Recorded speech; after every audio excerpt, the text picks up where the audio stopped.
시청자 여러분 안녕하십니까? VOA 모닝뉴스 시작합니다. 최근 아시아 핵기획 그룹 창설을 제안한 미국과 영국, 호주의 전직 고위 관리들이 한일 갈등으로 중단된 미한일 3국 공조 체제 구축을 재추진해야 한다고 밝혔습니다. 특히 이 과정에서 아시아 핵기획 그룹을 창설해 호주와 일본, 한국의 참여를 이끌어낼 필요가 있다고 제언했습니다. 김동현 기자가 먼저 보도합니다. 척 헤이글 전 미국 국방장관, 말콤 리프킨드 전 영국 외무상, 이보달더 시카고 국제문제연구소 회장 겸 전 북대서양조약기구 미국 대사가 최근 미국의 유력 외교안보 전문지인 포린 어페어즈의 공동기고문을 발표했습니다. 이들은 동맹의 핵무장과 차기 확산 위협 예방법이라는 제목의 기고문에서 경색된 한일 관계 때문에 수년간 중단된 일본, 한국과의 3자 공조체제의 구축을 재추진해야 한다고 강조했습니다. 그러면서 특히 이 과정에서 아시아 핵기획그룹을 창설해 호주, 일본, 한국의 참여를 이끌어내야 한다고 제언했습니다. 또 미국, 호주, 일본, 인도로 구성된 영내 4자 안보대화, 쿼드에 한국이 참여 의사를 밝힌다면 포함시키는 방안도 고려해야 한다고 밝혔습니다. 이들 미국과 영국, 호주의 전직 고위 관리들은 이어 아시아 내 미국의 확장 핵 억제력의 약화를 지적하면서 핵 확산 금지 조약 NPT에 대한 동맹들의 셈법이 변하고 있다고 밝혔습니다. 그러면서 특히 한국과 일본이 핵무장을 고려하는 방향으로 나아가고 있는 상황에 대해 거듭 우려를 나타냈습니다. 이들 세 사람은 세계에서 유일하게 피폭 경험이 있는 일본의 경우 최근 중국의 도발과 북한의 핵 고도화에 따라 미국의 핵 확장 억제력이 계속 유효할 것인지에 대한 우려가 나오기 시작했다고 지적했습니다. 또 일본 정부가 아직 공개적으로 핵무장 가능성을 언급하고 있지는 않지만 사용 후 핵 연료 재처리가 허용되고 충분한 기술을 보유한 만큼 결정만 한다면 빠르게 핵무장 국가로 전환할 수 있다고 평가했습니다. 한국 역시 북한이 지난 2006년 첫 핵실험을 진행한 이후 수백 가지 미사일을 개발하고 있는 상황에서 핵무장을 하고 있지 않은 한국 현실에 의문을 나타내고 있으며 많은 한국인들이 미국이 냉전 이후 철폐한 단거리, 저위력 전술 핵무기의 재도입을 바라고 있다고 설명했습니다. 이들 전직 고위 관리들은 이런 상황에서 조 바이든 대통령이 취임 직후부터 동맹 재구축을 최우선 국정과제로 삼고 핵심 동맹과 호주, 일본, 한국 정상들과의 통화에서 이론 기조를 재확인한 건 매우 올바른 판단이었다고 평가했습니다. 그러면서 앞으로 미국은 많은 국정 과제들 중에서도 미국의 억제력과 방어 역량의 전반적 개선과 아시아, 유럽 동맹에 대한 미국의 핵 전략 수립 과정 참여 확대 등을 최우선적으로 다뤄야 한다고 강조했습니다. 세 사람은 앞서 미국과 한국, 일본, 호주, 유럽 등의 전직 외교안보 고위 관리들이 바이든 행정부에 제안하고 지난 11일 공개한 아시아 핵기획그룹 창설 제안 보고서 작성을 주도했습니다. VOA 뉴스 김동현입니다. 미국과 캐나다, 일본 등 58개 나라가 자의적 구금에 반대하며 이를 중단할 것을 촉구하는 선언을 발표했습니다. 외교관계에서 자의적 구금을 지렛대로 이용하려는 일부 국가들의 시도를 규탄했는데 미국 정부는 이런 행위가 국제사회에서 더 이상 용인되지 않을 것이라고 강조했습니다. 오택성 기자입니다. 미국과 유럽연합 EU, 일본, 캐나다 등 58개 국가 외교부는 15일 세계 곳곳에서 벌어지는 외국인을 대상으로 한 자의적 구금 실태를 규탄하며 이를 중단할 것을 촉구하는 선언을 발표했습니다. 8개 항목으로 구성된 이번 국가 간 자의적 구금 반대 선언은 특히 외국인에 대한 자의적 구금을 정치적인 목적으로 국가 간 외교에서 거래 방안으로 활용하라는 것은 국제인권법에 위배되는 것이라고 지적했습니다. 또 자의적 체포, 구금, 선고 등은 각국의 우호적 협력과 국제여행, 무역, 상업뿐만 아니라 국제 분쟁에 대한 평화로운 해결 책임을 약화시킨다고 강조했습니다. 그러면서 각 나라들이 가혹한 상황에 처한 구금과 변호인 접근 거부, 고문 그리고 다른 모욕적인 대우나 처벌을 예방하고 끝낼 수 있는 구체적인 조치를 취할 것을 촉구했습니다. Many countries who are endorsing and promoting the declaration do so because they recognize that their own citizens could be subjected to this type of treatment, and too many already are. 토니 블링컨 미국 국무장관은 자의적 구금은 극악무도한 행위라고 비판하면서 자의적 구금에 반대한다는 뜻을 분명히 밝혔습니다. 특히 이번 선언에 대한 폭넓은 지지는 역사가 자기 이익만을 위한 법의 정치적 도구로서의 이용이 아닌 인권과 법의 편임을 분명하게 보여준다고 덧붙였습니다.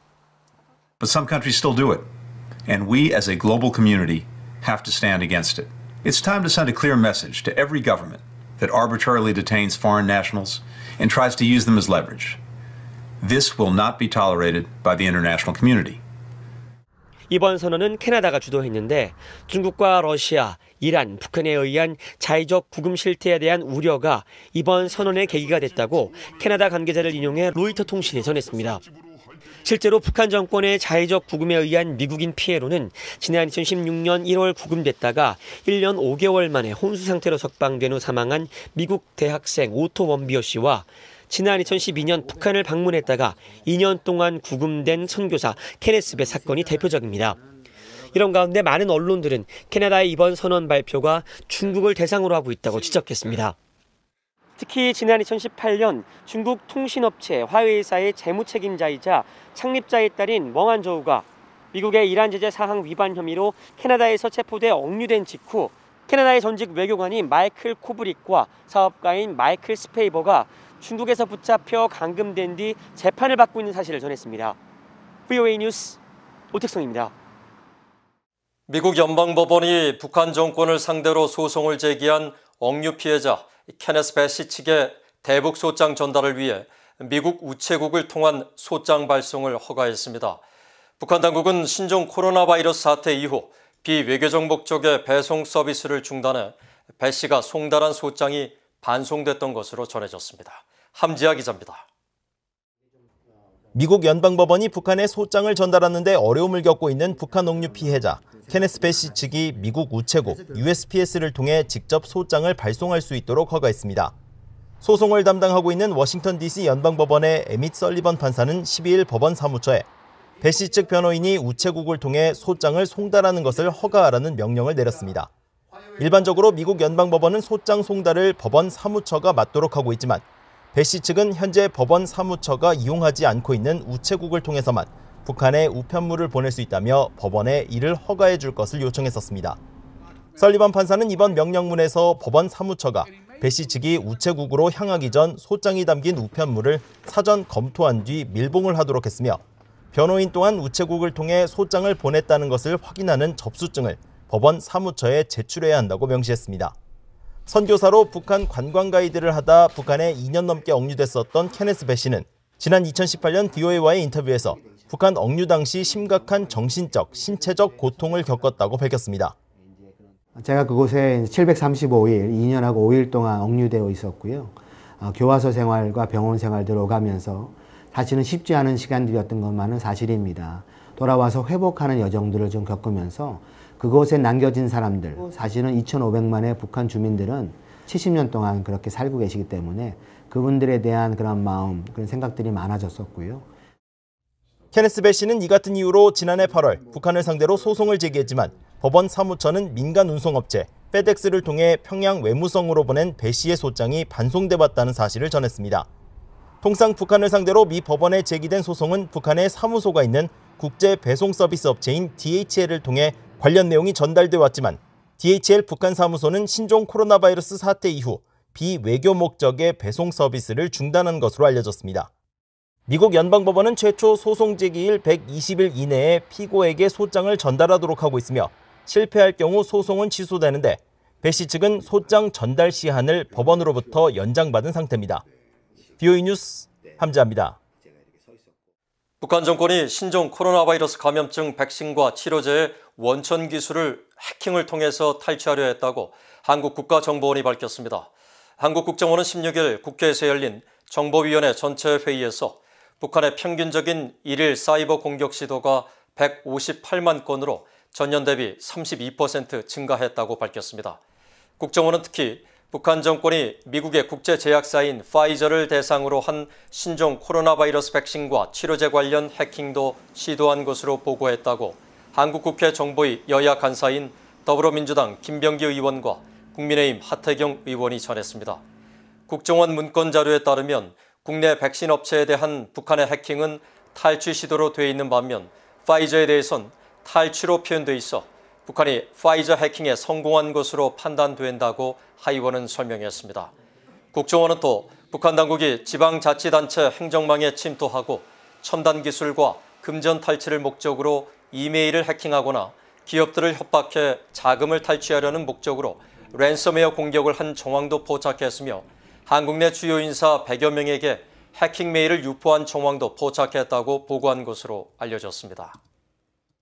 한국합동참모본부가 한국 동해 인근 민간인 출입 통제선에서 북한 남성으로 추정되는 한 명의 신병을 확보했으며 현재 귀순 의사 등을 조사하고 있다고 밝혔습니다. 합참은 16일 오전 4시 20분쯤 강원도 고성 민통선 해안가에서 남쪽으로 이동하던 남성 한 명의 움직임을 폐쇄회로 TV로 식별해 7시 20분쯤 신병을 확보했다고 밝혔습니다. 이 과정에서 대침투 경계령인 진돗개 하나를 발령했다가 해제한 것으로 알려졌습니다. 합참은 해당 인원의 남하 과정과 귀순 여부 등을 관계당국과 함께 조사하고 있다며 북한군의 특이 동향은 없다고 밝혔습니다. 지난 2019년 11월 한국으로 귀순한 탈북선원 2명을 한국 정부가 강제 북송한 사건과 관련해 강제 북송 선원들도 한국 국민이며 한국 정부는 자국민에 대해 인권 탄압 조치를 즉각 중단해야 한다고 한국의 북한 인권 단체들이 촉구했습니다. 한반도 인권과 통일을 위한 변호사 모임 한병과 올바른 북한 인권법을 위한 시민 모임 등 한국의 민간 단체들은 16일 서울 외교부 청사 앞에서 규탄 집회를 열고 최근 임명된 정의용 외교부 장관이 인사청문회에서 2019년 탈북선원 2명의 강제 북송 이유에 대해 대한민국 국민이 아니며 헌법의 보호를 받을 수 있는 최소한의 여건을 갖추지 못했다고 발언한 건 대한민국 헌법을 부정하고 국제규약도 무시하는 처사라고 비판했습니다. 이들은 대한민국 영토는 한반도와 그 부속 도서로 한다는 헌법 3조에 따라 북한 주민도 한국 국민이며 설령 범죄가 있다고 해도 한국 법정에서 재판과 처벌을 해야 한다고 촉구했습니다. 그러면서 북송되면 고문과 처형이 불보듯 뻔한 망명 탈북자들을 강제 북송한 건 국제고문방지협약에도 위배되는 것이라고 지적했습니다. 이상으로 BOE 모닝뉴스를 마칩니다. 시청해주신 여러분 고맙습니다.